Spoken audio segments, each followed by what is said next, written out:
사빈아, 내가 너를 왜 며느리로 뽑았겠니? 너는 내 딸 같아서 그래서 부른 거야. 자, 이 원이 좀 무겁긴 해도 네가 전을 붙여야 우리 집 복이 산단다. 상숙의 목소리는 은쟁반에 옥굿을 굴러가듯 고왔습니다. 기태는 거실에서 좀 쉬게 두고 우리끼리 도란도란 정 좀 쌓자꾸나. 하지만 그 고운 목소리가 사빈의 귓등을 타고 내려올 때는 마치 끈적한 올리고당이 몸에 달라붙는 것처럼 답답했습니다. 영상을 시작하기 앞서 구독, 좋아요 부탁드립니다. 영상을 제작하는 저에게 큰 힘이 됩니다. 사빈은 결혼 후 처음 맞는 추석 명절이 이토록 뜨겁고 기름진 냄새로 가득할 줄은 꿈에도 몰랐습니다. 어머님, 제가 저는 처음 붙여봐서 잘할 수 있을지 모르겠어요. 사빈이 어색하게 웃으며 앞치마 끈을 조여맸습니다. 상숙은 사빈의 어깨를 가볍게 토닥이며 부드럽게 사빈을 가스레인지 앞으로 밀어 넣었습니다. 처음이니까 배워야지. 내 손맛이 너한테 가야 우리 기태가 평생 맛있는 밥 얻어먹고 살 것 아니니? 너 편한 대로 해라. 근데 이 동태전은 노릇노릇하게 구워야 제맛이다. 편하게 하라는 말 뒤에는 늘 날카로운 지시가 따라붙었습니다. 사비는 화구가 3개나 켜진 뜨거운 열기 앞에서 허리를 펴지 못한 채 동태살에 밀가루를 입히고 계란물을 입혔습니다. 손끝에 닿는 계란물의 끈적임이 마치 자신이 빠진 결혼이라는 늪처럼 느껴졌습니다. 그때 거실에서 우렁찬 웃음소리가 터져 나왔습니다. 아이고, 우리 기태가 이번에 승진하더니 아주 사람 좋아졌네. 과일 좀 더 깎아봐라. 시아버지는 소파에 깊숙이 몸을 묻은 채 텔레비전을 보며 껄껄 웃었습니다. 기태는 그런 아버지 옆에서 사과를 한 조각 크게 베어 물며 아주 편안한 얼굴로 대꾸했습니다. 아버지, 사빈이가 손이 진짜 빨라요. 음식 솜씨도 좋고요. 엄마랑 둘이 금방 끝내고 나올 테니까 걱정 마세요. 사빈은 뒤통수가 뜨거워지는 것을 느꼈습니다. 금방 끝낸다고? 이미 3시간째 허리 한번 제대로 펴지 못하고 이 거대한 웍 앞에서 전과 씨름하고 있는 자신은 보이지 않는 모양입니다. 기태는 분명 결혼 전 약속했습니다. 명절에 절대로 아내 혼자 고생시키지 않겠다고. 효도는 각자 셀프로 하자고 장담하던 그 당당함은 대문 앞에 신발을 벗어놓을 때 같이 던져버린 모양입니다. 사빈아, 사과 좀 먹고 하렴. 기태야, 내 처입에 사과 한쪽 넣어줘라. 상숙이 인심 쓰듯 말하자 기태가 거실에서 엉금엉금 기어와 사과 한 조각을 사빈의 입가에 들이밀었습니다. 자기야, 힘들지? 우리 엄마가 자기 진짜 좋아한다. 조금만 더 고생해. 사빈은 입안으로 밀려 들어오는 차가운 사과 조각을 씹으며 생각했습니다. 이 사과는 달콤한 포상인가 아니면 입을 닥치게 만드는 제갈인가. 기태 씨, 나 허리가 좀 아픈데 이것 좀 같이 뒤집어 줄래? 사빈이 조용히 묻자 기태의 눈동자가 흔들렸습니다. 그 순간 상숙이 잽싸게 끼어들었습니다. 어머, 얘. 남자가 주방 들어오면 일이 더 번거로워져. 기태는 나가서 아버지랑 대화나 해. 사빈아, 너는 젊으니까 금방 하잖니. 내 딸 같아서 하는 소린데 여자가 주방에서 중심을 잡아야 집안이 평화로운 법이야. 내 딸 같다는 그 지독한 말. 사빈은 문득 친정 엄마가 떠올랐습니다. 친정 엄마는 사빈이 집에 가면 손에 물 한 방울 묻히지 말라며 안방에 밀어넣고 과일을 깎아다 주던 사람이었습니다. 진짜 딸이라면 이 뜨거운 기름솥 앞에 이렇게 오래 세워둘 리가 없었습니다. 어머님, 아가씨는 언제 와요? 아가씨 오면 같이 하면 좀 빠를 텐데요. 사빈의 물음에 상숙의 표정이 찰나의 순간 싸늘하게 식었습니다. 하지만 이내 특유의 온화한 미소를 지으며 대답했습니다. 우리 애는 시댁 가서 고생 중이지. 걔도 며느리 노릇하느라 얼마나 힘들겠니? 그래서 나는 우리 딸 고생하는 거 생각하면 내 마음이 더 쓰여. 우리 사빈이는 착해서 이 시어머니 마음 다 이해하지? 사격은 정확했습니다. 사빈은 착한 며느리라는 프레임에 갇혀 입을 꾹 다물 수밖에 없었습니다. 기름 냄새가 머리카락과 살결마다 스며들어 구토가 날 것 같았습니다. 수천 장의 전을 부치고 나자 이제는 나물과 탕국이 기다리고 있었습니다. 밤이 깊어 잠자리에 들었을 때 기태는 코까지 골며 골아떨어졌습니다. 사비는 욱신거리는 손목을 주무르며 어둠 속에서 천장을 바라보았습니다. SNS 속의 화려한 인플루언서 천사비는 간대없고 명절이라는 이름 아래 거대한 가사 노동 시스템의 부품이 된 자신만 남았습니다. 기태 씨, 일어나 봐. 사빈이 기태의 어깨를 흔들었지만 기태는 잠꼬대로 대답했습니다. 우리 엄마 진짜 착하지? 자기 예뻐서 그러는 거니까 잘해드려. 사비는 실수했습니다. 이 남자는 지금 공감 능력이 선택적으로 마비된 것이 분명했습니다. 악의는 없지만 무지한 것, 그것이 사람을 가장 미치게 만든다는 것을 사비는 그날 밤 뼈저리게 느꼈습니다. 다음 날 아침 사비는 어제보다 더 부은 얼굴로 주방으로 향했습니다. 상숙은 이미 단정한 모습으로 앉아 커피를 마시고 있었습니다. 사빈아, 잘 잤니? 오늘 아침은 내가 어제 한 음식들 예쁘게 담아서 차려보렴. 나는 손님 맞을 준비를 좀 해야겠다. 상숙의 손에는 휴대폰이 들려 있었습니다. 지인들에게 사빈이 만든 음식 사진을 찍어 보내며 우리 며느리가 다 했다며 자랑을 늘어놓는 모습이 보였습니다. 자랑은 시어머니가 하고 고생은 며느리가 하는 이 비합리적인 구조. 사비는 찬장을 열어 그릇을 꺼내려다 손을 멈췄습니다. 유리 그릇에 비친 자신의 얼굴이 너무나도 낯설었습니다. 그때 상숙의 휴대폰에서 알림음이 울렸습니다. 사빈의 인스타그램에 상숙이 남긴 댓글이었습니다.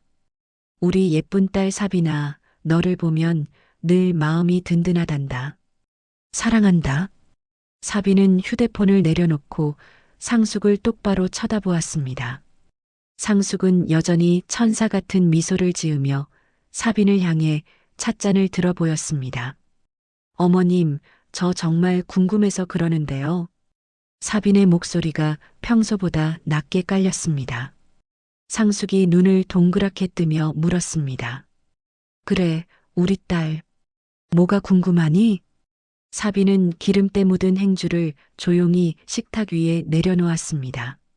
어머님 딸은 시댁에서 이렇게 점만 붙이고 있어도 마음이 든든하시겠어요? 아니면 속이 터지시겠어요? 주방의 공기가 순식간에 얼어붙었습니다. 거실에서 텔레비전을 보던 기태의 시선이 주방으로 쏠렸습니다. 상숙의 눈꺼풀이 미세하게 떨리기 시작했습니다. 사빈아, 너 지금 말투가 왜 그러니? 상숙의 다정한 필터가 조금씩 벗겨지기 시작하는 순간이었습니다. 세상에서 가장 무거운 것은 쇳덩이도 바위도 아닙니다. 그것은 바로 나를 아낀다며 건네는 타인의 다정한 기대입니다. 결혼 전 사비는 시어머니 상숙이 참 좋은 사람이라고 믿었습니다. 며느리에게 일방적인 희생을 강요하는 구시대적인 분이 아니라고, 본인의 인생을 즐길 줄 아는 세련된 어른이라고 생각했습니다. 하지만 그 세련됨의 뒷면에는 사빈의 자아를 조금씩 갉아먹는 교묘한 덫이 놓여 있었습니다. 사빈의 휴대폰은 오늘도 쉴 새 없이 진동했습니다. 화면에는 어김없이 상숙이 남긴 인스타그램 댓글 알림이 떠 있었습니다. 우리 며느리, 오늘 촬영하느라 고생 많았지? 세상에서 제일 예쁜 우리 딸, 엄마가 늘 응원한다. 하트 3개. 댓글 아래로 팔로워들의 부러움 섞인 답글이 줄을 이었습니다. 요즘 세상에 저런 시어머니가 어디 있느냐. 전생에 나라를 구한 게 분명하다는 칭찬들. 사비는 입술을 질질 깨물었습니다. 화면 속의 상숙은 천사였지만 휴대폰을 쥐고 있는 사빈의 손바닥에는 식은땀이 배어 나왔습니다. 상숙의 SNS 활동은 단순한 소통이 아니었습니다. 그것은 사빈이라는 인물을 자신의 취향과 입맛대로 전시하기 위한 일종의 박제 작업이었습니다. 잠시 후 예상했던 대로 카톡 메시지가 도착했습니다. 사빈아, 이번 주 토요일에 엄마 고등학교 동창들이 우리 집 오기로 했어. 너 저번에 올렸던 그 전복 파스타랑 스테이크가 다들 궁금하다네. 내가 와서 솜씨 좀 보여주면 엄마 체면이 아주 살 것 같아. 바쁘면 안 와도 되는데 내가 이미 너 온다고 자랑을 너무 많이 해버렸네. 바쁘면 안 와도 된다는 말과 이미 자랑을 해버렸다는 말. 이 모순된 두 문장 사이에서 사빈이 선택할 수 있는 길은 없었습니다. 상숙은 항상 이런 식이었습니다. 강요하지 않는 척하면서도 거절할 경우 사빈을 시어머니를 거짓말쟁이로 만드는 못된 며느리로 몰아넣는 교묘한 화법. 사빈은 이번 주말에 예정된 라이브 커머스 준비와 신상 업데이트 일정을 떠올렸습니다. 이미 며칠째 잠도 제대로 자지 못해 눈밑이 거뭇했습니다. 어머님, 이번 주말에는 제가 정말 중요한 업무가 있어서 가기 힘들 것 같아요. 죄송합니다. 사빈은 큰 용기를 내어 답장을 보냈습니다. 하지만 1초 만에 돌아온 답장은 사빈의 심장을 덜컥 내려앉게 만들었습니다. 그래, 우리 딸이 너무 바쁘구나. 엄마가 눈치가 없었네. 친구들이 연예인 온다고 꽃다발까지 준비했다는데 어쩌지? 내가 미안하다고 빌어야겠다. 사빈아, 일 열심히 해. 엄마는 괜찮아. 엄마는 괜찮다는 말만큼 무서운 협박은 없었습니다. 사빈은 결국 휴대폰을 침대 위로 던져버렸습니다. 옆에서 휴대폰 게임에 열중하던 남편 기태가 슬쩍 고개를 들었습니다. 자기야, 왜 그래? 엄마야? 사빈은 기태를 돌아보며 간절하게 말했습니다. 기태 씨, 나 이번 주말에 진짜 바쁜 거 알잖아. 나 못 간다고 말씀드렸는데 어머님이 저렇게 서운해 하셔. 당신이 중간에서 말 좀 잘해주면 안 돼? 기태는 화면에서 눈을 떼지 않은 채 무심하게 대꾸했습니다. 에이, 엄마가 자기를 얼마나 예뻐하는데 그래. 그냥 가서 얼굴만 비추고 요리 대충 해주고 와. 자기가 요리하는 거 좋아하잖아. 엄마 친구분들 오신다는데 자기가 가서 기 좀 살려드리면 좋지. 뭘 그렇게 예민하게 굴어? 예민하다는 말. 사비는 가슴 한구석이 쩍하고 갈라지는 기분이 들었습니다. 기태에게 사빈의 노동은 좋아하는 취미였고 사빈의 시간은 언제든 내어줄 수 있는 여유였습니다. 그에게 효도는 아내의 손을 빌려 생색을 내는 값싼 생색내기에 불과했습니다. 토요일 아침 결국 사빈은 시댁으로 향하는 차 안에서 입술을 짓씹었습니다. 현관문에 들어서기도 전부터 복도까지 화기애애한 웃음소리가 새어나왔습니다. 문을 열자마자 화사한 원피스를 차려입은 상숙이 달려 나와 사빈의 손을 덥석 잡았습니다. 어머 얘들아, 우리 연예인 며느리 왔네. 사빈아, 너 오느라 얼마나 힘들었니? 내가 바쁜 애 부르지 말자고 했는데 애가 굳이 오겠다고 고집을 피우잖니. 상숙의 거짓말은 능청스러웠습니다. 거실에 앉아있던 상숙의 친구들이 일제히 사빈을 향해 감탄사를 쏟아냈습니다. 어쩌면 저렇게 단아하고 예쁘냐, 요리까지 잘한다니 상숙이는 무슨 복이냐며 입을 모았습니다. 사빈은 가방을 내려놓을 틈도 없이 상숙에 의해 주방으로 떠밀려 들어갔습니다. 사빈아, 재료는 내가 대충 씻어놨어. 너 편한 대로 해라. 근데 이 여사네가 입이 좀 까다로워서 간은 내가 좀 봐줘야 할 거야. 나는 애들하고 사진 좀 찍고 있을게. 편하게 하라는 말은 언제나 가장 높은 난이도의 요구였습니다. 사비는 좁은 주방에서 무거운 웍을 들어 올리고 고기를 굽기 시작했습니다. 거실에서는 깔깔거리는 웃음소리와 함께 상숙의 목소리가 유독 크게 들려왔습니다. 나는 우리 사빈이를 며느리라고 생각 안 해. 그냥 늦게 얻은 내 딸이지. 내가 얘를 얼마나 끔찍하게 아끼는데. 그래서 얘도 나한테는 친정 엄마보다 더 잘해.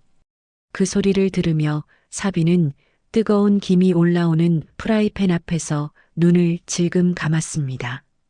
딸이라서 시키는 것이 아니라 며느리라는 약점을 잡고 부려먹는 것임을 사비는 뼈저리게 느끼고 있었습니다.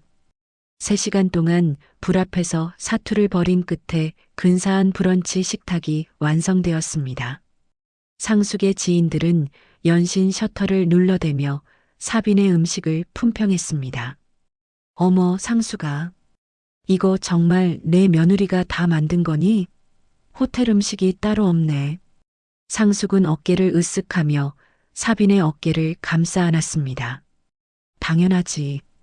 우리 사빈이가 나를 위해서라면 자다가도 일어나는 애야. 얘들아, 많이들 들어. 정작 사빈은 식탁에 앉을 자리가 없었습니다. 상숙은 은근슬쩍 사빈을 주방 구석으로 밀어내며 속삭였습니다. 사빈아, 너는 이따가 기태랑 먹으렴. 자리가 좁네. 아, 그리고 커피는 내가 타주는 게 제일 맛있더라. 커피 좀 부탁해. 사비는 텅 빈 눈으로 싱크대에 가득 쌓인 설거지 더미를 바라보았습니다. 딸 같은 며느리라는 달콤한 말은 결국 집안의 허드렛 일을 가장 상냥하게 시키기 위한 투명한 쇠사슬이었습니다. 손님들이 떠나고 난 뒤에도 노동은 계속되었습니다. 기름기가 눌어붙은 팬을 닦아내고 그릇들을 정리하는 동안 상숙은 소파에 앉아 친구들이 올린 SNS 게시물을 확인하며 흐뭇해했습니다. 사빈아, 너 오늘 정말 잘했어. 덕분에 엄마 체면이 아주 하늘을 찔렀다. 고마워, 우리 딸. 상숙은 말로만 고맙다며 사빈의 등을 두드렸습니다. 하지만 그 손길은 따뜻한 위로가 아니라 다음에도 잘하라는 도장 찍기처럼 느껴졌습니다. 집으로 돌아오는 차 안에서 사비는 창밖의 야경을 멍하니 바라보았습니다. 피로가 파도처럼 밀려와 온몸이 부서질 것 같았습니다. 자기 오늘 진짜 고생했어. 엄마가 자기 칭찬을 입이 마르도록 하시더라. 역시 우리 마누라가 최고야. 기태는 사빈의 희생으로 얻은 평화를 만끽하며 즐겁게 운전대를 잡았습니다. 사빈은 갈라진 목소리로 나지막이 물었습니다. 기태 씨, 어머님은 왜 나를 딸이라고 부르면서 내 일하는 모습은 안 보실까? 기태가 고개를 갸우뚱하며 대답했습니다. 그거야 자기를 믿으니까 그렇지. 가족끼리 뭘 그런 걸 따져? 자기도 참 피곤하게 산다. 피곤하게 사는 것. 자신의 고통을 예민함과 피곤함으로 치부하는 남편의 말에 사비는 입을 닫아버렸습니다. 집에 도착해 화장을 지우지도 못한 채 침대에 쓰러진 사빈의 휴대폰이 다시 울렸습니다. 상숙이 지인들과 찍은 사진에 사빈을 태그하며 올린 새 게시물이었습니다. 효부 며느리가 차려준 정성 가득한 식탁. 사빈아, 넌 정말 하늘이 내게 준 선물이야. 사랑한다, 내 딸. 사빈은 휴대폰 화면을 꺼버렸습니다. 그 게시물 아래에는 다시 수백 개의 좋아요와 부럽다는 댓글이 폭포처럼 쏟아지고 있었습니다. 칭찬이라는 화려한 벽지 뒤에서 사빈의 마음은 시커멓게 타들어가고 있었습니다. 다정한 말투, 인자한 미소, 그리고 딸이라는 호칭. 그것들은 사빈의 발목을 묶어둔 가장 잔인하고 견고한 족쇄였습니다. 사빈은 거울 속의 자신을 응시했습니다. 화려한 인플루언서로서의 자부심은 온데간데였고 누군가의 기대를 채우기 위해 달아가는 소모품 같은 여자만 서 있었습니다. 그때 다시 상숙의 문자가 도착했습니다. 사빈아, 다음 주에는 고모네 식구들이 온다는데 내가 했던 그 갈비찜이 먹고 싶다네. 사빈의 손이 미세하게 떨리기 시작했습니다. 칭찬의 감옥은 이제 사빈의 영혼까지 가두려 하고 있었습니다. 어머니, 저 오늘 팀 회식이 있어서 제사는 못 갈 것 같아요. 기상씨 편에 제수 비용 보냈으니까 그걸로 장 봐주세요. 거실에 놓인 상숙의 휴대폰 스피커 너머로 미녀의 서늘한 목소리가 울려 퍼졌습니다. 주방에서 도라지 나무를 다듬던 사빈의 손이 멈췄습니다. 상숙의 얼굴이 순식간에 불그락푸르락 달아올랐습니다. 하지만 상숙은 차마 미녀에게는 사빈에게 하듯 다정함을 무기로 한 협박을 내뱉지 못했습니다. 미녀야, 그래도 오늘이 내 시아버지 할아버지 제사인데 얼굴은 비춰야 하지 않겠니? 어머니, 회사 일이 장난인가요? 저 이번에 고가 걸려 있어서 정말 바빠요. 그럼 끊을게요. 뚜뚜뚜. 무심하게 끊긴 통화음이 거실의 정막을 채웠습니다. 상숙은 휴대폰을 식탁에 내동댕이 치며 깊은 한숨을 내쉬었습니다.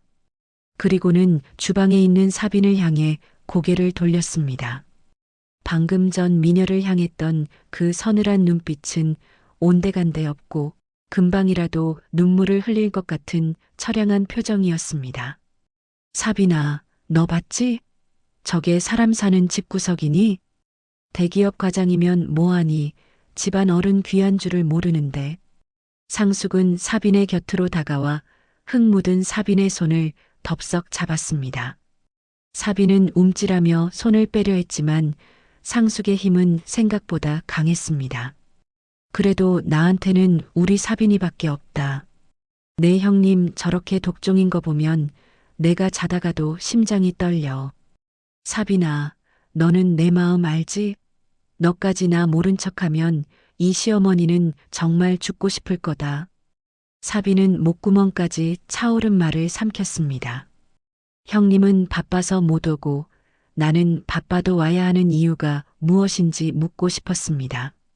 인플루언서인 자신의 일은 집에서 노는 것처럼 보이고 대기업 과장인 미녀의 일은 국가대사라도 되는 양떠받드는 이 집안의 이중잣대가 진절이 나게 싫었습니다. 어머님, 저도 사실 오늘 라이브 방송이 있는 날이라 좀 일찍 가봐야 할 것 같은데. 사빈이 조심스럽게 운을 떼자마자 상숙의 눈에 다시 물기가 고였습니다. 그래, 너까지 가버려라. 내가 이 나이에 이 큰 상을 혼자 다 차리고 손님들을 맞아야겠네. 기태는 요새 회사 일 힘들다는데 내가 아들까지 부려먹어야겠니? 사빈아, 내가 조금만 희생해주면 우리 집이 평화롭잖니. 평화. 그놈의 평화는 왜 항상 사빈의 희생으로만 유지되는 것인지 알 수 없었습니다. 상숙은 사빈의 어깨를 토닥이며 다시 다정한 목소리로 속삭였습니다. 너는 참 착해. 미녀 쟤는 영리한 척해도 결국 주변에 사람이 없단다. 하지만 사빈아, 너처럼 베푸는 사람은 나중에 다 복으로 돌아오는 법이야. 내가 너를 친딸보다 더 아끼는 이유를 너도 알지? 복은커녕 손목 터널 증후군만 돌아올 것 같았습니다. 사빈은 묵묵히 제사상에 올릴 전을 부치고 나무를 볶았습니다. 저녁 늦게야 퇴근한 형님 미녀가 시댁 문을 열고 들어왔습니다. 화려한 정장 차림에 흐트러짐 없는 머리카락, 당당한 발걸음. 기름 냄새에 절어 앞치마를 두르고 있는 사빈과는 전혀 다른 세상 사람 같았습니다. 어머니, 저 왔어요. 다들 수고하셨네요. 미녀는 주방으로 들어오지도 않고 거실 소파에 털썩 주저앉았습니다. 상숙은 사빈 앞에서는 그렇게 욕을 하더니 막상 미녀 앞에서는 꿀먹은 벙어리가 되었습니다. 왔니? 피곤할 텐데 좀 쉬어라. 사빈이가 고생 많이 했다. 미녀는 사빈을 빤히 쳐다보았습니다. 그 눈빛은 동정도 멸시도 아닌 아주 건조한 관찰에 가까웠습니다. 잠시 후 주방에 물을 마시러 온 미녀가 사빈 옆에서 나직하게 물었습니다. 동서, 이거 다 동서가 한 거예요? 네, 형님. 어머니가 도와주셔서 금방 했어요. 사빈의 습관적인 거짓말에 미녀가 피식 웃었습니다. 그 웃음은 사빈의 심장을 예리하게 찔렀습니다. 동서, 그거 알아요? 착한 척하는 거랑 진짜 착한 거랑은 다른 거예요. 동서가 이렇게 다 해주니까 어머니가 나한테 더 난리잖아요. 동서만 없으면 어머니도 사람 사다 쓰든가 포기할 텐데. 형님, 저는 그냥 가족이니까. 가족? 동서가 여기서 일하는 동안 기태는 뭐 했는데요? 거실에서 코골며 자고 있던데. 동서는 이 집의 일꾼이 되기로 작정하고 들어온 거예요? 미녀의 말은 칼날처럼 날카로워 사빈의 속을 헤집어 놓았습니다. 사빈은 아무 대답도 하지 못한 채 뒤집개를 꽉 쥐었습니다. 미녀는 생수 한 병을 들이켜고는 뒤도 돌아보지 않고 방으로 들어갔습니다. 그날 밤 제사를 마치고 돌아오는 길, 차 안에는 여전히 기름 냄새와 피로가 가득했습니다. 기태는 배를 두드리며 만족스러운 듯 말했습니다. 오늘 음식 진짜 맛있더라. 형수님은 좀 너무하시지 않아? 돈 몇 푼 보내면 끝인 줄 알고. 역시 자기가 우리 집 보물이야. 보물.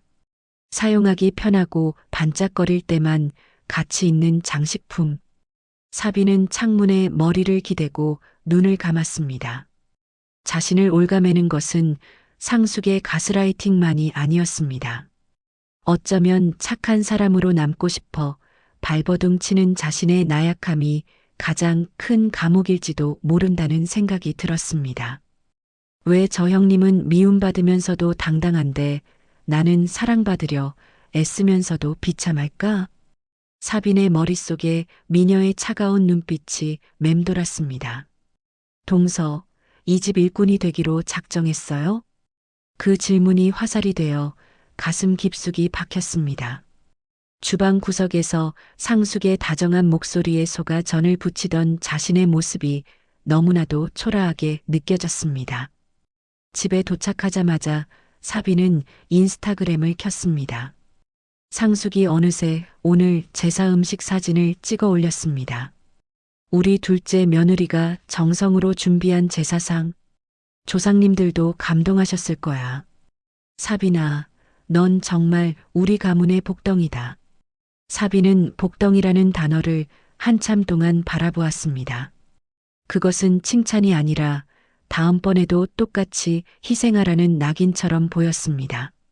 사비는 처음으로 상숙의 게시물에 좋아요를 누르지 않았습니다. 그리고 거울 속에 비친 기름기로 번들거리는 자신의 얼굴을 향해 물었습니다. 너는 언제까지 딸이라는 거짓말에 속아줄 거니? 주방 창가에 놓인 작은 화분 위로 아침 햇살이 부서졌습니다. 하지만 사빈의 마음에는 햇살 한 조각 머물 틈이 없었습니다. 오늘은 사빈에게 운명이 걸린 날이었습니다. 국내 최대 홈쇼핑 채널의 메인 시간대 입점을 결정짓는 최종 미팅이 오후 2시에 예정되어 있었기 때문입니다. 사빈은 며칠 밤을 새워 기획안을 다듬었고 입술이 터져가며 프레젠테이션을 연습했습니다. 그런데 아침 8시 고요를 깨는 도어록 소리가 들렸습니다. 띠링, 띠리링. 가족 외에는 누구에게도 알려주지 않은 비밀번호가 너무나 쉽게 해제되었습니다. 사빈의 심장이 불길한 예감으로 덜컥 내려앉았습니다. 문을 열고 들어온 사람은 화사한 꽃무늬 스카프를 두른 시어머니 상숙이었습니다. 사빈아, 자니? 엄마 왔다.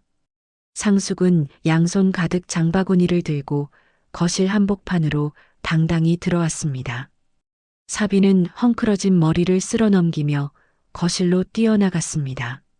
어머님, 연락도 없이 어쩐 일이세요? 오늘 저 정말 중요한 미팅이 있어서 나갈 준비해야 하는데요. 사빈의 목소리에는 당혹감이 역력했습니다. 하지만 상숙은 들은 척도 하지 않고 장바구니에서 생갈비와 각종 채소들을 꺼내 식탁 위에 늘어놓았습니다. 너도 참, 오늘이 이 엄마 생일인 것도 잊었니?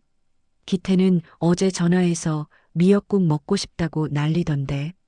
내가 너 바쁜 거 알아서 재료는 다 사왔다. 내 생일인데 며느리가 끓여주는 미역국 한 그릇은 먹어야 내 마음이 안 서운하지 않겠니? 사비는 멍하니 벽시계를 바라보았습니다. 생일. 달력에 표시해 두었지만 오늘 미팅이 너무나 중대해 주말로 미루어 식사 대접을 하기로 기태와 이미 합의를 본 상태였습니다. 사빈이 기태를 쳐다보자 안방에서 부스스하게 나온 기태가 눈치를 보며 뒷머리를 긁적였습니다. 아, 자기야. 엄마가 아침부터 오실 줄은 몰랐네. 그냥 미역국만 후다닥 끓여드리면 안 될까? 엄마 생신인데 그냥 가시게 하면 내 마음이 너무 안 좋아서 그래. 기태의 말은 사빈의 가슴에 날카로운 얼음 조각을 박아 넣었습니다. 내 마음이 안 좋아서. 그의 문장 어디에도 사빈의 일정이나 사빈의 고단함에 대한 배려는 없었습니다. 사빈은 주먹을 꽉 쥐었습니다. 지금 당장 소리를 지르고 싶었지만 상숙은 이미 앞치마를 찾아 두르며 사빈을 압박하고 있었습니다. 사빈아, 뭐하니? 고기 핏물부터 빼야지. 우리 아들은 이 엄마가 끓여주는 것보다 내가 해주는 게 더 맛있다더라. 딸 같은 우리 며느리, 엄마 생일 선물로 근사한 상차림 하나 해줄 거지? 딸 같다는 그 지독한 올가미가 다시 사빈의 목을 조여왔습니다. 사빈은 결국 눈물을 삼키며 주방으로 향했습니다. 2시 미팅을 위해서는 적어도 12시에는 집에서 나가야 했습니다. 사빈의 손길이 급해졌습니다. 전복을 손질하고 소고기를 볶고 진한 육수를 내어 미역국을 끓였습니다. 갈비찜은 시간이 오래 걸려 압력솥을 동원해 필사적으로 요리했습니다. 등줄기에서는 식은땀이 흘러 블라우스를 적셨습니다. 11시 30분. 드디어 식탁 위에 상숙이 원하던 근사한 생일상이 차려졌습니다. 김이 모락모락 나는 전복 미역국과 윤기가 자르르 흐르는 갈비찜, 각종 나물까지. 사비는 시계를 확인하며 숨을 헐떡였습니다. 어머님, 식사하세요. 저는 이제 정말 씻고 나갈 준비해야 해요. 상숙은 우아하게 식탁 앞에 앉아 숟가락을 들었습니다. 기태도 신이 나서 밥그릇을 비우기 시작했습니다. 그런데 미역국을 한 모금 들이킨 상숙의 미간이 미세하게 찌푸려졌습니다. 사빈아, 국이 왜 이리 밍밍하니? 너 오늘 마음이 콩밭에 가 있어서 간도 제대로 안 본 모양이구나. 어머님 건강 생각해서 일부러 짜지 않게 했어요. 전복 맛을 살리려고요. 사빈이 떨리는 목소리로 대답했습니다. 그때였습니다. 상숙은 보란 듯이 식탁 위에 있던 소금통을 집어들었습니다.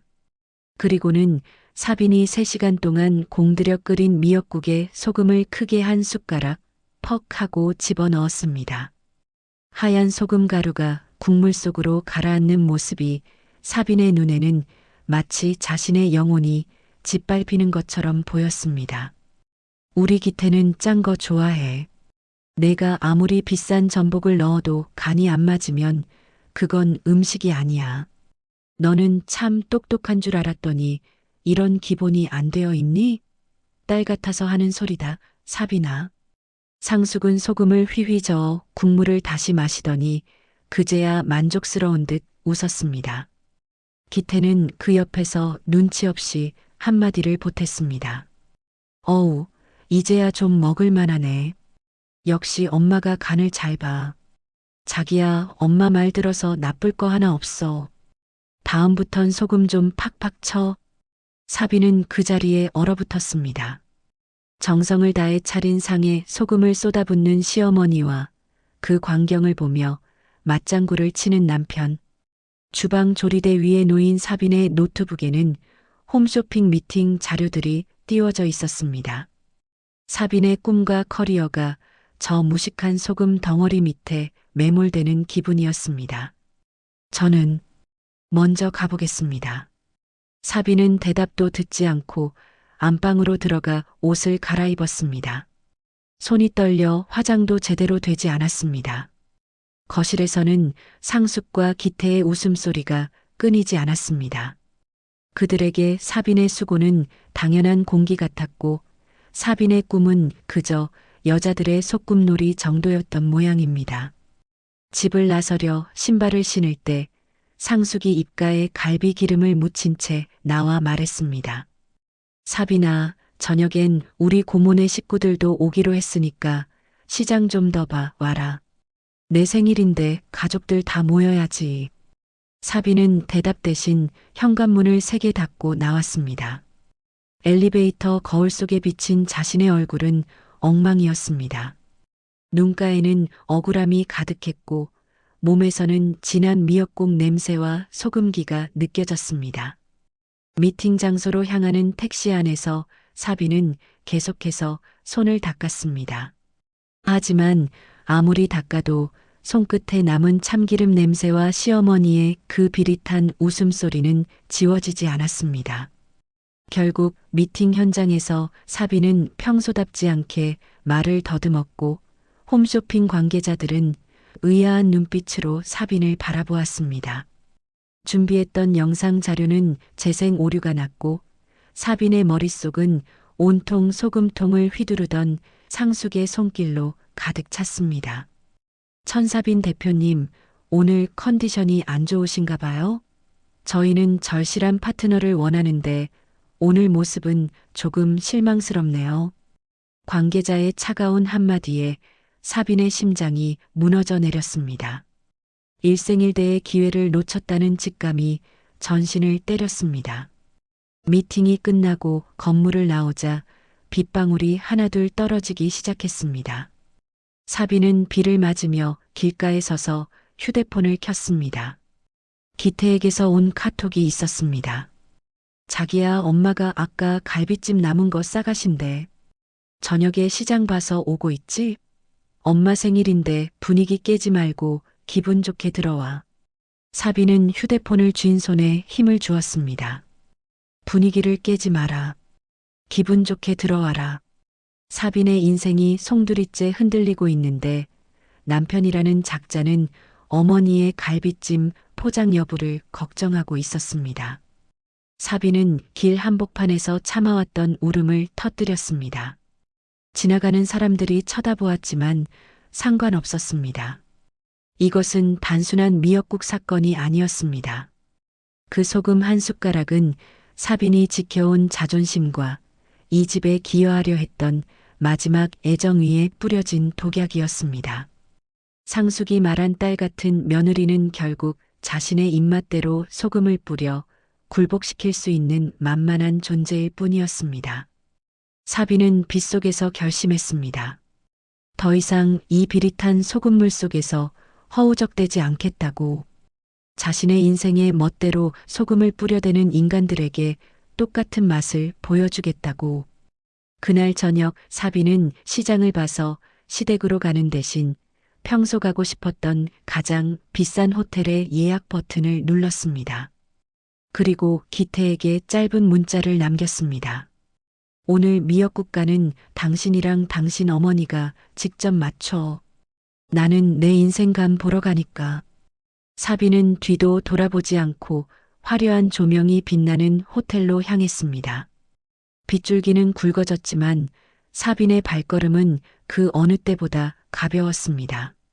이제 핑크빛 필터는 완전히 찢겨나갔고 서늘하고 명확한 현실의 색깔이 사빈의 눈앞에 펼쳐지고 있었습니다. 너 지금 제정신이니? 시어머니 생신날 시장도 안 보고 호텔 가서 잠이 와? 내가 그러고도 사람이야? 호텔의 하얀 침구 위로 기태의 고함이 날카롭게 꽂혔습니다. 사비는 어제 비에 젖어 엉망이었던 마음을 씻어내듯 아주 차분한 손길로 휴대폰을 귀에서 조금 떼어놓았습니다. 어제의 참담했던 눈물은 이미 말라버렸고 그 자리에는 딱딱하게 굳은 증오의 껍질이 들어앉았습니다. 기태 씨, 내 목소리 들려? 어제 내가 차려놓은 그 소금 미역국 당신 엄마랑 맛있게 비웠어? 간이 딱 맞았겠지. 당신들이 원하던 그 짜디짠 인생 말이야. 뭐?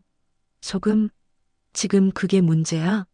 우리 엄마 혈압 올라서 쓰러지시기 일보 직전이야. 당장 집으로 와서 무릎 꿇고 빌어. 안 그러면 나 이번엔 정말 안 참아. 사비는 실수했습니다. 정말 안 참으면 어쩔 건데. 사비는 아무 말 없이 전화를 끊어버렸습니다. 잠시 후 휴대폰이 미친 듯이 울리기 시작했습니다. 시댁 단톡방이었습니다. 상숙, 시아버지, 기태, 그리고 형님 미녀와 아주버님 기상까지 모두 모여있는 그 지옥 같은 대화방에 불이 났습니다. 사비나, 내가 너를 어떻게 키웠는데? 아니, 어떻게 대했는데 내가 감히 내 생일에 이런 모욕을 주니? 내가 너한테 소금 한 번 쳤다고 유세 부리는 거니? 딸 같아서 가르친 걸 가지고. 사비나, 엄마 말씀 들리지? 너 어제 호텔 결제한 카드 내역 다 봤어. 미쳤어? 우리 집 돈을 이렇게 써? 재수 씨, 이건 좀 심하시네요. 어머니 우시는 거 안 보여요? 단톡방의 대화들은 사빈의 목을 조르는 올가미처럼 쏟아졌습니다. 사빈은 침대에 앉아 그 대화들을 하나하나 정독했습니다. 누구 하나 사빈이 왜 그랬는지, 어제 미팅이 어떻게 됐는지 묻는 사람은 없었습니다. 오직 어머니의 기분과 며느리의 도리만이 그 방의 법전이었습니다. 그때 가만히 지켜보던 미녀가 한마디를 올렸습니다. 다들 그만 좀 하세요. 동서가 오죽하면 그랬겠어요? 어머니도 어제 그 소금은 좀 과하셨잖아요. 미녀 너는 빠져. 어디 시어머니 교육하는데 토를 달아? 사빈이 저거 인플루언서인지 뭔지 하면서 돈 좀 만지더니 눈에 뵈는 게 없는 모양인데 오늘 내가 아주 버릇을 고쳐놓을 거다. 사빈의 눈에 서늘한 불꽃이 튀었습니다. 버릇. 30년 넘게 남의 집 귀한 딸로 자라온 자신에게 버릇을 운운하는 상숙의 오만함에 피가 거꾸로 솟았습니다. 사빈은 천천히 자판을 눌렀습니다. 오타 하나 없이 아주 정갈하고 매운 대화들을 써내려갔습니다. 어머님, 그리고 이기태 씨. 다들 잘 들으세요. 단톡방이 순식간에 조용해졌습니다. 입력 중이라는 표시만 깜빡거릴 뿐이었습니다. 저 어제 어머님이 뿌린 그 소금 덕분에 제 10년 공들인 커리어 날려먹었습니다. 그 소금이 제 꿈 위에 뿌려진 독약처럼 느껴지더라고요. 어머님 딸 같아서 그러셨다고요?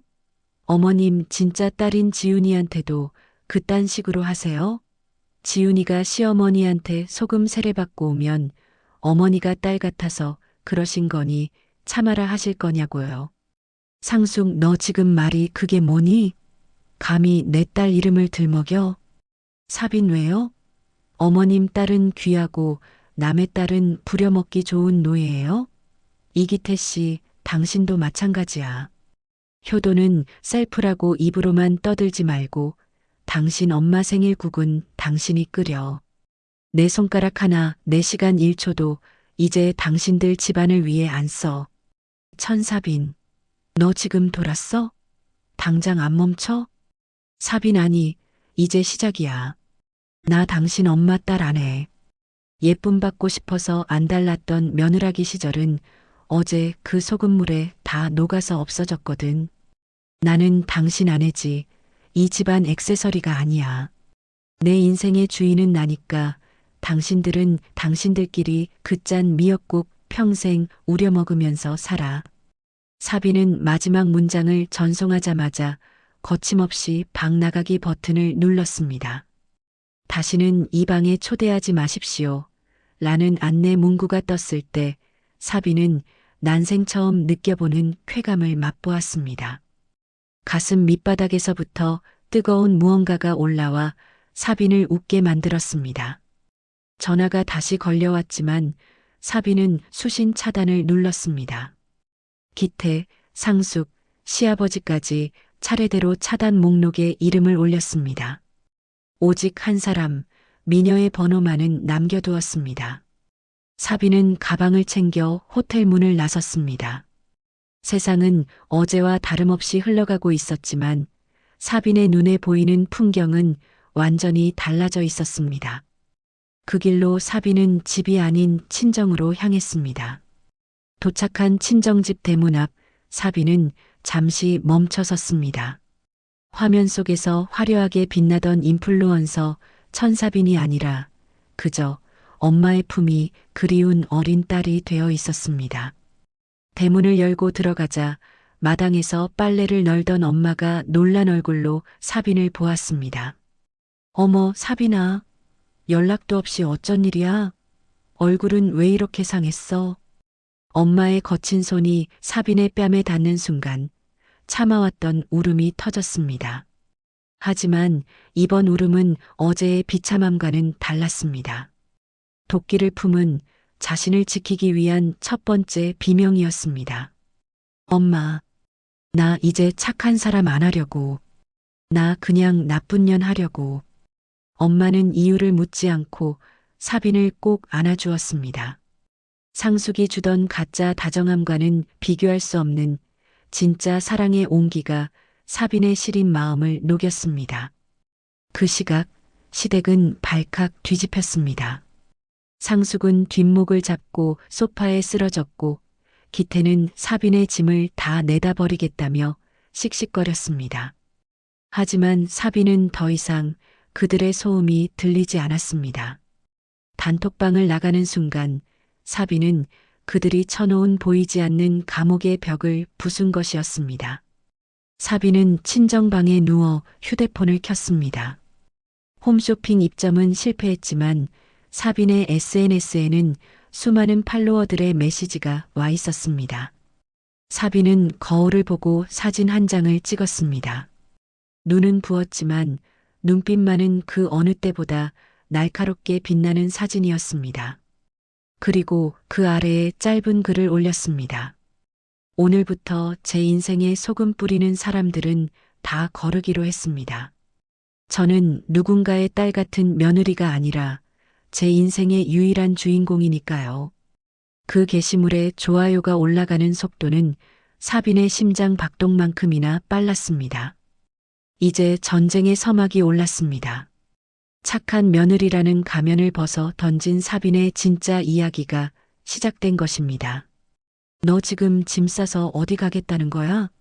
단톡방 나가고 휴대폰 끄면 다야? 우리 엄마 지금 화병 나서 눕기 일보 직전이라고. 사빈은 캐리어 지퍼를 닫으며 고개를 들었습니다. 눈앞에서 씩씩거리며 소리를 지르는 기태의 얼굴이 생경했습니다. 한때는 사랑해서 인생을 걸었던 남자였는데 지금은 그저 자기 엄마 심기나 살피는 덜 자란 어린애처럼 보였습니다. 기태 씨, 목소리 낮춰. 여기 우리 집이지 당신 엄마 집 아니야. 그리고 화병? 어머님이 화병이면 나는 암이라도 걸려야 정상인 거 알지? 어제 그 소금물 당신이 다 마셨어야 했는데 아쉽네. 뭐? 너 진짜 미쳤구나. 감히 우리 엄마한테 소금물 운운해? 너 당장 가서 빌어. 안 그러면 나 정말 이혼 도장 찍어올 줄 알아. 사비는 짐가방 위로 털썩 주저앉아 기태를 향해 비릿한 웃음을 지어 보였습니다. 이혼이라는 단어가 나오면 자신이 벌벌 떨 줄 알았나 봅니다. 사비는 화장대 위에 있던 인감도장을 집어 기태의 가슴팍에 툭 던졌습니다. 찍어와. 대신 재산 분할이랑 위자료 계산 똑바로 해서 와야 할 거야. 당신이랑 당신 엄마가 내 커리어 방해한 거, 정신적 피해 보상까지 합치면 당신 그 쥐꼬리만 한 월급으로는 평생 갚아도 모자랄 테니까. 기태의 눈동자가 흔들렸습니다.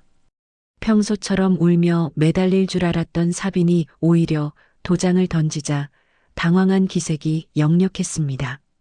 그때 기태의 휴대폰이 요란하게 울렸습니다. 상숙이었습니다. 기태가 스피커폰을 켜자 상숙의 날카로운 비명이 거실을 가득 채웠습니다. 기태야, 그 물건 아직 안 왔니? 내일이 당장 증조할아버지 제사인데 지가 안 오면 어떡하겠다는 거야.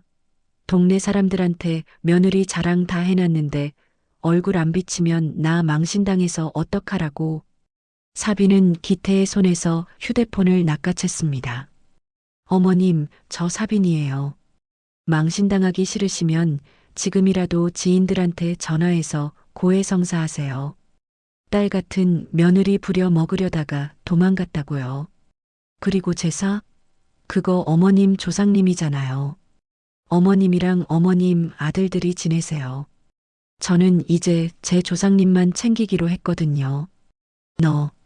너 지금 뭐라고 했니? 사빈아, 너 진짜 미친 거니? 아니요, 아주 멀쩡해요. 앞으로 우리 집 가풍을 새로 정했어요. 이름하여 효도 셀프 서비스.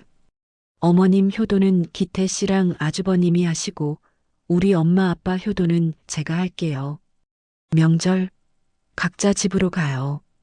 시댁 가서 전 부칠 시간에 난 우리 엄마랑 해외여행 갈 거니까요. 어머머, 너 이 발칙한 것.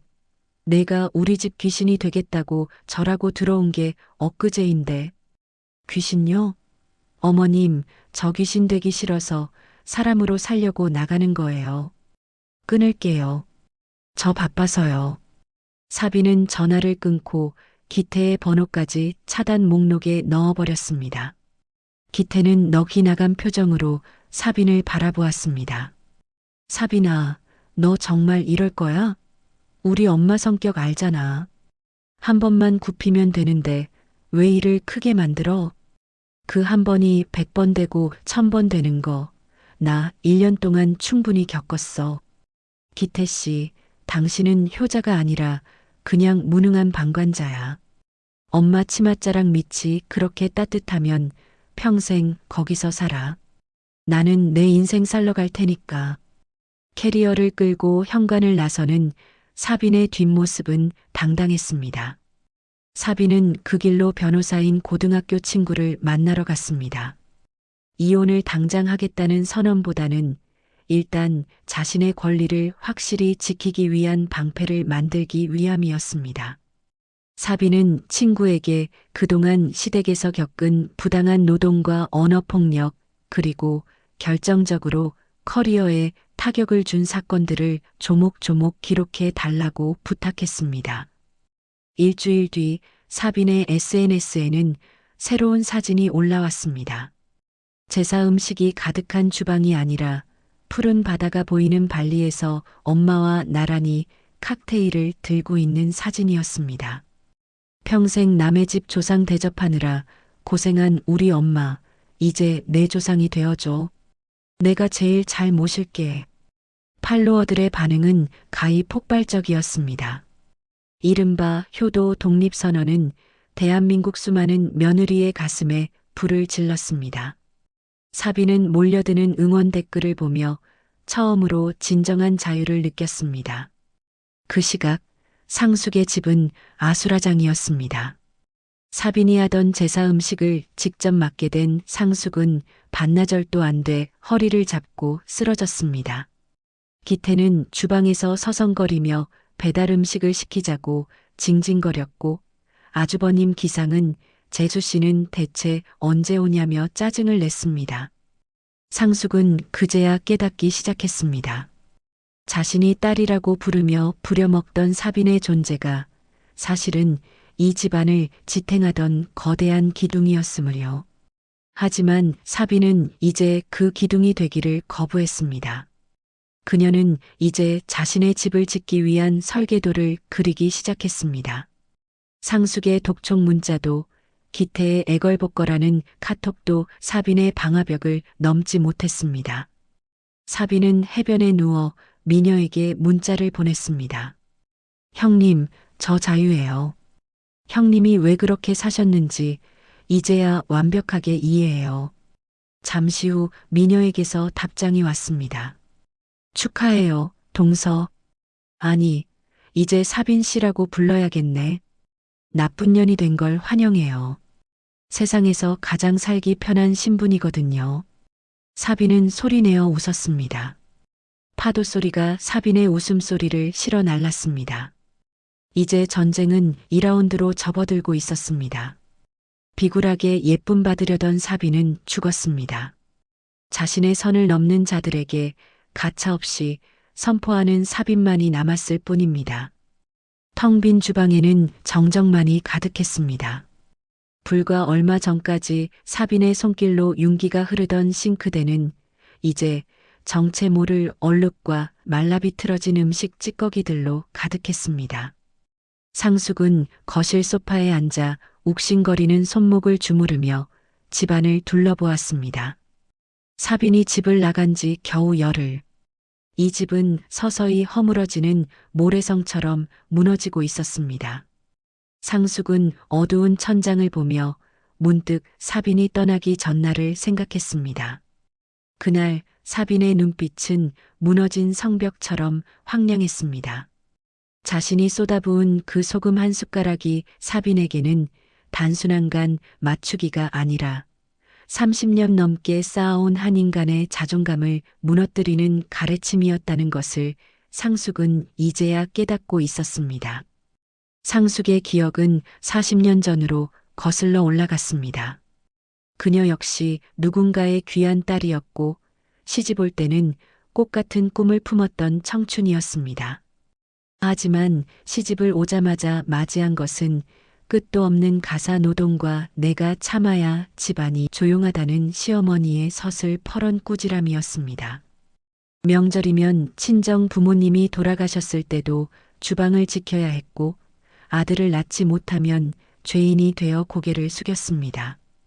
그때마다 상숙은 스스로를 위로했습니다. 내가 이렇게 하면 나중에 내 며느리는 나처럼 살지 않게 하겠다. 나는 깨어있는 시어머니가 되겠다. 하지만 그 다짐은 세월의 풍파 속에 변질되었습니다. 자신이 겪은 고생을 사빈도 겪어야 진짜 식구가 되는 것 같았고 사빈을 딸이라고 부르며 부려먹는 것이 자신이 누릴 수 있는 유일한 보상처럼 느껴졌던 것입니다. 상숙은 자신이 사빈에게 했던 딸 같아서 그래라는 말이 사실은 자신이 젊은 시절 가장 듣고 싶었지만 듣지 못했던 그래서 가장 잔인한 위선이었다는 사실을 깨달았습니다. 아침 8시 거실에서 기태의 짜증 섞인 목소리가 들려왔습니다. 엄마, 배고파 죽겠어. 밥 안 해? 사빈이 짐 싸서 나간 지가 언젠데 아직도 저렇게 뻗어 있어? 기태는 안방 문을 벌컥 열고 들어왔습니다. 상숙의 부어오른 손목은 보이지도 않는지 기태는 그저 제 배고픈 것만 타령했습니다. 엄마, 사빈이한테 전화해서 좀 달래봐. 집안 꼴이 이게 뭐야? 내 와이셔츠도 하나도 안 다려져 있고 냉장고엔 먹을 게 하나도 없어. 이게 다 엄마가 사빈이 기를 못 죽여서 그런 거 아냐? 상숙은 멍하니 기태를 바라보았습니다. 내가 저놈을 어떻게 키웠던가. 귀한 아들이라고 손에 물 한 방울 안 묻히고 아버지가 소리 지르면 대신 매를 맞으며 키운 내 새끼였습니다. 그런데 저놈은 지금 자기 엄마의 고통보다 제 배고픔과 구겨진 와이셔츠가 더 중했습니다. 뒤이어 큰아들 기상도 부스스한 얼굴로 나타났습니다. 엄마, 미녀는 오늘 팀 회식이라고 안 온다네. 나 배달 음식 지겨워. 엄마가 저번에 했던 갈비찜 좀 해주면 안 돼? 사빈이 없으니까 집이 진짜 엉망이다. 엉망이야. 기상의 말에 상숙은 가슴 밑바닥에서 뜨거운 열불이 치밀어 오르는 것을 느꼈습니다. 사빈이 이 집의 기둥이었다는 것을, 그리고 그 기둥을 갉아먹은 것은 바로 자신과 이 한심한 아들들이었다는 것을 비로소 처절하게 실감했습니다. 너희 방금 뭐라고 했니? 상숙의 목소리가 낮게 떨렸습니다. 기태는 눈치 없이 말을 이었습니다. 아니, 그러니까 사빈이한테 사과를 하든 빌든 해서 데려오라고. 며느리가 집 비우는 게 말이 돼? 엄마가 시어머니로서 권위가 없으니까 애가 저렇게 기어오르지. 권위. 상숙은 그 단어를 듣는 순간 이성이 끊어지는 소리를 들었습니다.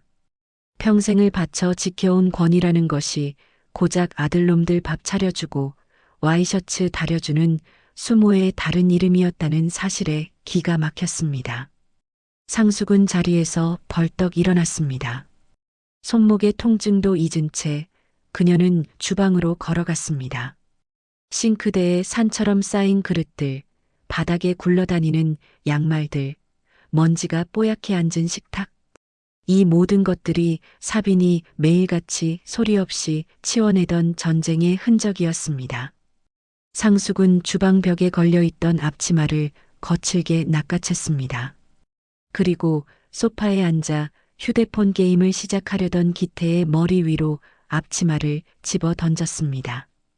이놈들아, 당장 일어나. 상숙의 일갈에 기태와 기상이 소스라치게 놀라 일어났습니다. 엄마, 왜 그래? 갑자기 왜 소리를 질러? 소리? 내가 지금 소리만 지르게 생겼니? 너희는 눈이 있으면 이 집구석을 봐라. 이 난장판이 누구 때문인지 몰라. 사빈이가 전 부칠 때 너희 사과 깎아 먹으면서 웃었지? 내가 딸 같다고 부려먹을 때 너희는 엄마 편이라며 좋아했지? 그런데 정작 사빈이가 나가니까 엄마 허리 아픈 건 안 보이고 밥 타령만 해? 상숙의 눈에서 뜨거운 눈물이 쏟아졌습니다. 이것은 사빈을 향한 미안함이자 60평생을 바보같이 살아온 자신에 대한 분노였습니다. 잘 들어라. 나 오늘부터 시어머니 안 해. 너희 엄마도 안 할 거야. 나 박상숙으로 살란다. 지금부터 이 집안에 이씨 성 가진 놈들은 손 하나 까딱하지 말고 다 일해. 상숙은 주방으로 들어가 고무장갑을 기태의 가슴팍에 꽂았습니다. 기태, 너 당장 저 설거지 다 해. 기름기 하나라도 남으면 내 오늘 너 이 집에서 내쫓을 거다. 기상, 너는 걸레 들고 거실부터 화장실까지 다 닦아. 먼지 한 톨이라도 나오면 내 마누라 미녀한테 전화해서 이혼하라고 내가 먼저 말할 줄 알아. 엄마, 미쳤어? 우리가 이걸 어떻게 해? 기태가 펄쩍 뛰었지만 상숙은 부엌칼을 들어 도마를 쾅 하고 내리쳤습니다. 못해? 사빈이는 외계인이라서 했니? 나는 로봇이라서 40년을 했어. 안 하면 굶어. 오늘부터 이 집 주방은 폐쇄다. 이씨 아닌 사람들은 다 안방 들어가서 쉴 테니까 너희끼리 밥을 하든 죽을 쓰든 알아서 해. 상숙은 안방으로 들어가 문을 걸어 잠그려다 멈췄습니다. 그리고 미녀에게 전화를 걸었습니다. 미녀야, 너 오늘 회식하지 말고 사빈이 데리고 우리 집으로 와라. 아니, 오지 말고 밖에서 맛있는 거 사 먹어. 돈은 이 시어머니가 보낼 테니까. 그리고 밤늦게 들어와라. 이 집 남자들 길들이는 중이니까 절대 도와주지 마. 전화를 끊은 상숙은 침대에 대자로 누웠습니다. 60년 만에 처음으로 밥해야 한다는 강박에서 벗어난 순간이었습니다. 거실에서는 남자들의 비명과 그릇 부딪히는 소리가 들려왔습니다. 물바다가 됐느니 세제를 너무 많이 썼느니 하는 소란이 들렸지만 상숙은 코웃음을 쳤습니다. 잠시 후 사빈과 미녀가 함께 집으로 들어왔습니다. 사빈은 현관에서부터 펼쳐진 광경에 입을 다물지 못했습니다. 앞치마를 두르고 땀을 뻘뻘 흘리며 바닥을 기어다니는 기상과 눈물이 범벅이 된 채 설거지를 하는 기태. 상숙은 안방에서 우아하게 나와 두 며느리의 손을 잡았습니다. 사빈아, 미녀야. 고생 많았다. 내가 그동안 눈이 멀어 너희를 괴롭혔어. 나도 저놈들한테 당해보니 알겠더라. 우리가 지켜온 평화가 얼마나 더러운 희생 위에 서 있었는지. 상숙은 사빈의 손을 꼭 잡고 눈을 맞췄습니다. 사빈아, 나 이제 내 시어머니 안 하련다. 그냥 먼저 산 인생 선배로서 너를 지켜주는 울타리가 되어줄게. 오늘부터 이 집 귀신은 저놈들 시킬 테니까 너희는 사람으로 살아라. 사격은 정확했고 각성은 완벽했습니다. 사비는 상숙의 눈에서 진심 어린 참회와 자유를 보았습니다. 그것은 단순한 역할의 교체가 아니었습니다. 한 시대를 짓눌러온 가부장제의 사슬을 그 시스템의 가장 큰 피해자이자 조력자였던 시어머니가 직접 끊어낸 역사적인 순간이었습니다. 어머님, 아니 상숙 씨, 오늘 커피는 제가 살게요. 남자들이 타주는 커피는 맛없을 것 같거든요. 사빈의 농담에 상숙이 깔깔대며 웃었습니다. 주방에서 엄마, 이거 고무장갑 구멍 났어. 라고 외치는 기태의 목소리가 들렸지만 세 여자는 아무도 대답하지 않았습니다. 그녀들은 이제 누구의 딸도 누구의 며느리도 아닌 오롯이 자신들의 이름을 가진 인간으로 마주 앉아 있었습니다. 상숙은 창밖을 보며 생각했습니다. 내일은 사빈이랑 같이 네일 아트라도 받으러 가야겠다고. 내 굽은 손가락에 빨간 칠을 하면 40년 묵은 한도 조금은 예뻐 보일 것 같았습니다. 창밖으로 불어오는 바람이 이제 더 이상 비릿한 기름 냄새를 싣고 오지 않습니다. 사비는 거실 조명을 켜고 환하게 빛나는 모니터 앞에 앉았습니다. 화면 속에는 홈쇼핑 생방송 매진 임박을 알리는 붉은 글씨가 깜빡거리고 있었습니다. 그날 소금물에 씻겨 내려갔던 꿈이 다시 사빈의 손바닥 위에서 찬란하게 피어나고 있었습니다. 천사빈 대표님, 오늘 방송 시청률 최고치 찍었습니다. 정말 수고하셨어요. 관계자의 격려 섞인 목소리가 휴대폰 너머로 들려왔습니다. 사빈은 짧게 감사 인사를 전하고 휴대폰을 내려놓았습니다. 예전 같았으면 이 기쁜 소식을 시댁 단톡방에 올리고 칭찬받으려 애썼겠지만 이제 사빈은 더 이상 그럴 필요를 느끼지 않았습니다. 내 성취는 오롯이 나의 것이었고 그것을 증명하기 위해 타인의 허락을 구할 필요가 없다는 사실을 이제야 깨달았기 때문입니다. 주방에서는 발그락거리는 소리가 들려왔습니다. 앞치마를 두른 기태가 땀을 뻘뻘 흘리며 저녁 식사를 준비하고 있었습니다. 예전에는 상상도 할 수 없던 풍경이었습니다. 기태는 이제 제 와이셔츠는 제 손으로 다리고 일주일에 3번은 당연하게 저녁 밥상을 차립니다. 자기야, 간 좀 봐줘. 소금 너무 많이 넣은 거 아니겠지? 기태가 조심스럽게 수저를 내밀었습니다. 사비는 한 모금 맛을 보고는 고개를 끄덕였습니다. 딱 좋아. 기태 씨, 이제 정말 하산해도 되겠어. 기태가 쑥스러운 듯 웃었습니다. 그는 사빈이 집을 나갔던 그 열흘 동안 엄마가 차려주던 밥상이 당연한 권리가 아니라 누군가의 뼈를 깎는 희생이었다는 것을 처절하게 배웠습니다. 독립된 성인이라면 제 밥그릇은 제 손으로 책임져야 한다는 당연한 진리를 그는 30이 넘어서야 아내의 이별 선언을 통해 깨달은 것입니다. 다음 날 사비는 가벼운 차림으로 상숙을 만나러 갔습니다. 예전처럼 무거운 선물 꾸러미를 들고 눈치를 보며 들어가는 것이 아니라 예쁜 꽃 한 송이만 사들고 근처 카페에서 만나기로 했습니다. 약속 장소에 먼저 나와 있던 상숙은 세련된 선글라스를 끼고 책을 읽고 있었습니다. 어머님 오셨어요?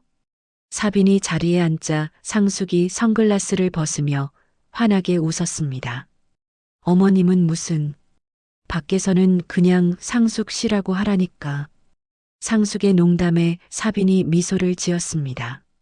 상숙은 이제 더 이상 사빈을 지인들 모임에 불러내 요리를 시키지 않습니다. 대신 본인이 요리학원에 등록해 직접 만든 요리 사진을 사빈에게 보내며 자랑을 합니다. 사빈 역시 상숙의 SNS에 의무적으로 댓글을 달지 않습니다. 정말 마음이 갈 때만 좋아요를 누르고 가끔은 못 본 척 넘기기도 합니다. 그것이 서로가 정한 보이지 않는 안정거리였습니다. 사빈아, 나 사실 요즘 참 좋다. 내가 선을 그어준 덕분에 나도 내 인생의 선이 보이더라고. 평생 누군가의 엄마로 시어머니로만 살다가 이제야 박상숙으로 숨을 쉬는 기분이야. 상숙의 고백은 담백했습니다. 그녀는 더 이상 사빈을 딸이라 부르며 올가매지 않았습니다. 며느리라는 역할 수행을 거부한 사빈 덕분에 상숙 역시 시어머니라는 무거운 왕관을 내려놓을 수 있었던 것입니다. 어머님, 저도 어머님 좋아요. 하지만 어머님 방식대로가 아니라 제 방식대로 좋아하고 싶어요. 가끔 서운하실 때도 있겠지만 저는 지금의 이 거리가 우리를 가장 오래가게 해줄 거라고 믿어요. 사빈의 말에 상숙은 가만히 고개를 끄덕였습니다. 두 사람은 화려한 화해의 포옹을 하지 않았습니다. 눈물을 흘리며 지난 날을 용서한다고 말하지도 않았습니다.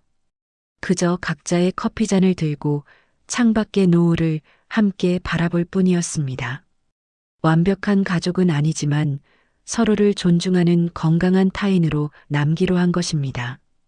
집으로 돌아오는 길, 사빈은 자신의 사무실이 있는 건물을 바라보았습니다. 예전에는 시댁 행사가 생기면 가장 먼저 자신의 일정을 취소하곤 했습니다. 착한 며느리가 되기 위해 자신을 갉아먹는 것이 미덕이라 믿었습니다. 하지만 이제 사빈은 알고 있습니다. 내가 나를 지키지 않으면 그 누구도 나를 지켜주지 않는다는 것을요. 사빈은 가방에서 휴대폰을 꺼내 마지막 인스타그램 게시물을 올렸습니다. 주방에서 앞치마를 두르고 고생하던 사진이 아니라 자신의 책상 위에서 환하게 웃고 있는 프로필 사진이었습니다. 선을 넘는 사람들 때문에 괴로워하고 있나요? 선을 긋는 것은 이기적인 것이 아니라 나를 살리는 유일한 방법입니다. 저는 오늘 제 선 안에서 가장 행복합니다. 게시물을 올리자마자 좋아요, 알림이 폭포수처럼 쏟아졌습니다. 그 중에는 상숙의 이름도 미녀의 이름도 있었습니다. 사빈은 홀가분한 마음으로 사무실 문을 열고 들어갔습니다. 이 세상의 모든 며느리에게 그리고 모든 시어머니에게 묻고 싶습니다. 당신은 지금 당신의 선 안에서 행복하신가요? 혹시 누군가 당신의 선을 넘고 있지는 않나요? 그렇다면 지금 당장 말하세요. 나는 당신의 소유물이 아니라고. 나는 내 인생의 유일한 주인공이라고. 각자의 공간에서 각자의 속도로 살아가는 여자들의 얼굴에는 비로소 진짜 웃음이 걸려 있었습니다. 잊지 마세요. 가족이라는 이름으로 희생을 강요하는 시대는 끝났습니다. 서로를 존중하는 적당한 거리, 그 안전거리야말로 진정한 사랑이 시작되는 지점입니다. 선택적 며느라기의 홀로 서기. 그것은 끝이 아니라 새로운 시작이었습니다.